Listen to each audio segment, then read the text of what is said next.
আমার দেশের জনগণ হেভি গরিব। 4 দিনের মধ্যে আমরা কলকাতা হোল করে নেব। 7 দিন পার হয়ে গেছে, কোথায় তোমরা? আমি মেজর শরীফ। আমি মেজর শরীফ। তাহলে ভারত তো দূরের কথা, আমেরিকা আমাদের সাথে টিকবে না ইনশাআল্লাহ। 4 দিনের মধ্যে আমরা কলকাতা হোল করে নেব। 7 দিন পার হয়ে গেছে, কোথায় তোমরা? ও হেলিকপ্টার করে আসছো? ও না, তোমরা তো আবার সাঁতার কেটে কেটে আসছো। ও দাদু, ইলিশ খাবো, ইলিশ নিয়ে আসো। ও দাদু, আমি মেজর শরীফ। আমি মেজর শরীফ। আমার দেশের জনগণ হেভি গরিব। বাংলা ভাষায় একটা প্রবাদ আছে, বুড়া বয়সে নাকি ভীমরতি ধরে। আমাদের ট্রেনিং, আমাদের দক্ষতা ভারতের চেয়ে অনেক বেশি। আজ নিজের চোখে দেখলাম। আমি মেজর শরীফ। আমি মেজর শরীফ। 4 দিনের মধ্যে আমরা কলকাতা হোল করে নেব। 4 দিনের মধ্যে নাকি কলকাতা দখল করবে। আর আরেক দাদু তো বলছে আমাদের সামনে আমেরিকা কি, 2 সেকেন্ডে আমেরিকার পদ মেরে দেবো। সামরিক বাহিনী, ছাত্র জনতা, আমরা একত্রে আছি। আমরা আমার 5000 সদস্য, এই 5000 সদস্যের মধ্যে অর্ধেকই নবীন, 2,500 আমরা যুদ্ধের মাঝে যেতে পারি। আর এর সাথে যদি 30 লাখ ছাত্র জনতা যোগ হয়, তাহলে ভারত তো দূরের কথা, আমেরিকা আমাদের সাথে টিকবে না ইনশাআল্লাহ। দেখো গাইস, বুড়া বয়সে ওটার জোর কমে গেলেও মনের জোরে কিন্তু প্রশংসা করতেই হয়। 4 দিনে কলকাতা দখল করে নেব। আমি মেজর শরীফ। আমি মেজর শরীফ। আমার দেশের জনগণ হেভি গরিব। 4 দিনের মধ্যে আমরা কলকাতা হোল করে নেব।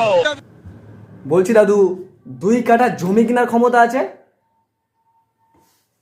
আরে ক্ষমতা নাই বলেই তো দখল করার কথা বলছে। 4 দিনে কলকাতা দখল করে নেব। দেখো গাইস, সমাজে কিছু প্রমোটার থাকে, হারামি প্রমোটার, যারা জমি কেনার থেকে দখল বেশি করে। আবার দেখবে কিছু ভাই থাকে যাদের টাকার অভাবে থাকলে কি করবে, জমির দখল করে নেওয়ার কথা ভাবে। টাকা থাকলে কিনে নেবে, না থাকলে কিনবে কি করে, দখল করার কথা ভাবে তখনই। আর বাংলাদেশ হচ্ছে অনেকটা এরমই। 4 দিনের মধ্যে আমরা কলকাতা হোল করে নেব। আরে ও দাদু, তখন দেখি ভ্যানার ভ্যানার বকেই যাচ্ছ বলো তো? 4 দিন বলে 7 দিন হয়ে গেল।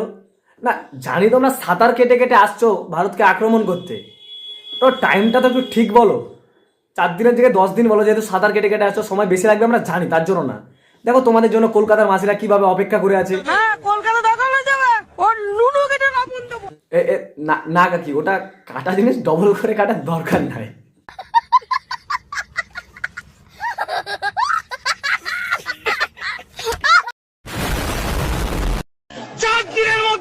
কলকাতা হোল করে নেব।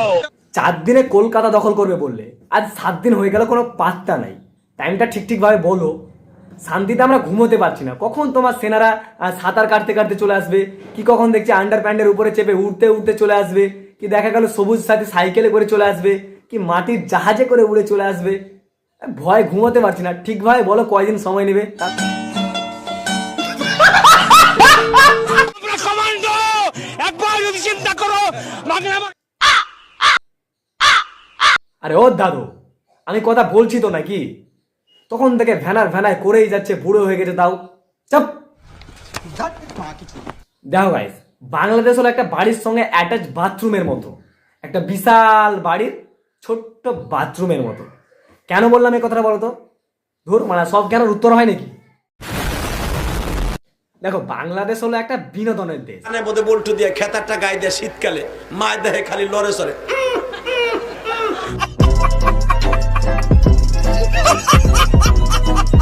ভারতের সঙ্গে যুদ্ধ করতে আসছে কিভাবে? জলে সাঁতার কাটতে কাটতে। সেনাবাহিনীর সদস্যরা আসছেন কলকাতার দিকে। আবার কাউকে দেখছি মাটির জাহাজে করে উঠতে উঠতে আসছে। দেখো বাংলাদেশবাসী, তোমাদের একটা কথা বলি, তোমরা এইসব বিনোদনের ভিডিও বানাচ্ছ, খুব ভালো লাগছে, হ্যাঁ, কিন্তু এই ভিডিওগুলো বাংলাদেশেই রাখো, ভারতকে জানানোর দরকার নাই, ঠিক আছে? না হলে দেখবে রাতের বেলায় ঘুমিয়ে আছো, ভারত গিয়ে থুতু দিয়ে পোদের উপর একটা পাম করে কষে দিবে, ফেড়ে দুধান হয়ে যাবে। ওরে বাড়া, কাকে কি বলছি, সেই তো ফাটা পোদ নিয়ে আবার চলে আসবে কলকাতা সেলাই করতে। আমরা কমান্ডো, একবার যদি চিন্তা করো লাগলে আমাকে এ কে আছে, দাদুকে একটু লেবু জল দে না। রাতের বেলায় বাংলা খেয়েছে, হয়তো নেশার ভরটা এখনো কাটেনি। এইগুলো আসছে, উড়ে আসবে এবার। এই হ্যাঁ, আমি কি বলবো, এই যে এটা।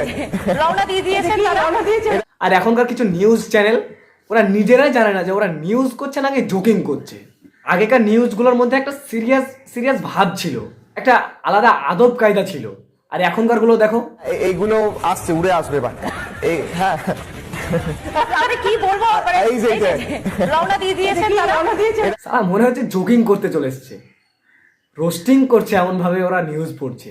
আরে এই যে নিউজের মালিক, কাকে টাকা দিয়ে পুষছো বলো তো? যদি রোস্টিং করতেই হয় তাহলে ছোট্ট ছেলে অথবা বিশক্ত ছেলেকে নিয়ে এসে বসাও না, দেখবে তোমার চ্যানেলটা দুদিনে হাই করে দিবে। দেখতে পাচ্ছ না হাত, বললাম না হাই করে দেবে, তুমি তো ছোট মানুষ, দেখবে কি করে। দেখ ভাই, বাংলাদেশ অথবা ভারত দুজনকে একটা কথা বলবো, কখনো কি দেখেছো যে বাংলাদেশের প্রধানমন্ত্রী আর ভারতের প্রধানমন্ত্রী যুদ্ধ করছে? কখনো কি দেখেছো তাদের প্রাণ গেছে? কখনো কি দেখেছো তাদের হাত কেটেছে বা পা কেটেছে? দেখোনি। কাদের কেটেছে? কিছু খেটে খাওয়া গরিব, ন্যাংটা চোদা, পাগলা, খেটে খাওয়া মানুষদেরকে। এরা আবার গরিব হতে পারে কিন্তু বাচ্চাদের হাতে মোবাইল দিতে বাহাদুর, কিন্তু 13-14 বছর বয়সে হাতে মোবাইল দিয়ে দেবে, দিয়ে মেয়েদেরকে বলবে যা এবার রাস্তায় স্টেশনে ট্রেনে পথ দুলিয়ে বেড়া, টাকা ইনকাম কর। ছেলেদেরকে বলবে যা গান মারিয়ে বেড়া এবার ওইটুন বয়সে রিলস বানাতেই ব্যস্ত ওরা সবাই। বড় হয়ে যখন শুনবে প্রধানমন্ত্রী ঘোষণা করেছে যে যুদ্ধে যেতে হবে, ছুট চল যুদ্ধতে, সে তখন আর ভাবে না সে মারা গেলে কি হবে, তার সংসার কে চালাবে, এগুলো সে ভাবে না। পেটে বিদ্যা নাই তো ভাববে কি করে সে তার মারা গেলে কি হতে পারে, যদি সে মারা যায় কি হবে। সরকার থেকে খুব যে 1 লক্ষ টাকা দেবে, সেই টাকাতে কয় বছর চলবে, কিন্তু সে যদি বেঁচে থাকে তার পরিবারটাকে আজীবন চালাতে পারবে যতদিন সে বেঁচে থাকবে। যুদ্ধতে গিয়ে মারা গেলে কি হবে, 1 লাখ টাকা দিবে, এতে গিয়ে সংসার চলবে? আমাদের মতো অশিক্ষিত পাগলা খেটে খাওয়া মানুষগুলো যুদ্ধে যায় বলে যুদ্ধটা হয়। আমরা যদি না যাই, প্রধানমন্ত্রীকে নিজে গিয়ে যুদ্ধ করবে না। হাতে লাঠি নিয়ে কি যুদ্ধ করবে, কি নিজেই দাঁড়াবে, সেটা ভেবে পাবে না। সে কখনোই যুদ্ধের ঘোষণা করবে না। আমাদের মতো পাগলাগুলো যায় বলে যুদ্ধের ঘোষণাটা হয়। যদি না যায় যুদ্ধ হবে না, তখন তারা দেখবে ঠিক হাতে হাত মিলিয়ে বন্ধুত্ব করে নেবে। এগুলো নিয়ে বেশি কথা বলবো না, নাহলে কিন্তু নিয়ে গিয়ে সোজা খাঁচায় ভরে দেবে। তিলোত্তমা বিচার পাকছে না পাক, কিছু ছোটোখাটো কথা বললে কিন্তু খাঁচায় ভরা যাবে। ঠিক আছে, তো এইসব নিয়ে বেশি কথা বলবো না। এর ভিডিও এখানে শেষ। যদি ভিডিওটি ভালো লেগে থাকে তবে অবশ্যই ভিডিওতে একটা লাইক করবে এবং চ্যানেলটিকে সাবস্ক্রাইব করবে। ঠিক আছে, দেখা হচ্ছে পরের ভিডিওতে।